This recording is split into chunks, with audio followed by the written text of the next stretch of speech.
Et yo tout le monde, j'espère que vous allez bien, moi ça va nickel. Aujourd'hui comme d'habitude on se retrouve pour deux webtoons, dont du coup un webtoon où on va suivre le disciple du chasseur le plus fort du monde.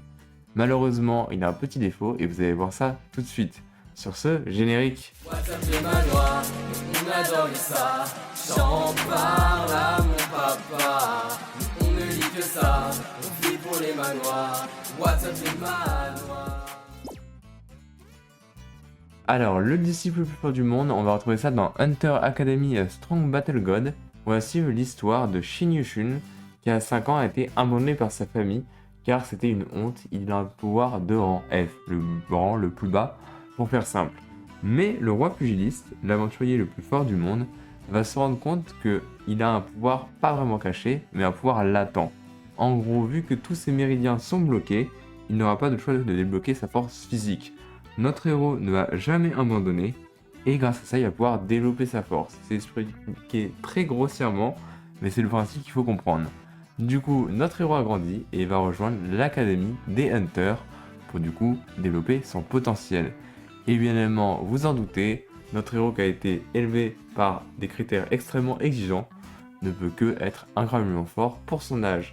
Je vous laisse voir ça, il y a actuellement 22 épisodes, Hunter Academy Strong Battle God, avec pour genre action aventure fantasy, vous allez forcément aimer. Sur ce, on continue.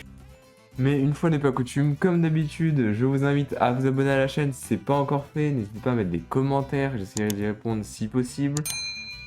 Voilà, je pense que je peux m'arrêter là. N'hésitez pas à regarder d'autres vidéos si vous êtes en manque de webtoon. Je pense qu'il y a de quoi faire sur la chaîne.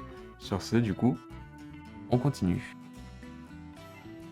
En deuxième webtoon, Chronicle of the Demon Faction avec fantastique combat arts martiaux, on va suivre tout simplement un ancien assassin du Murim qui était aux ordres de la faction de la justice, mais bien évidemment le côté un peu sombre de cette partie-là.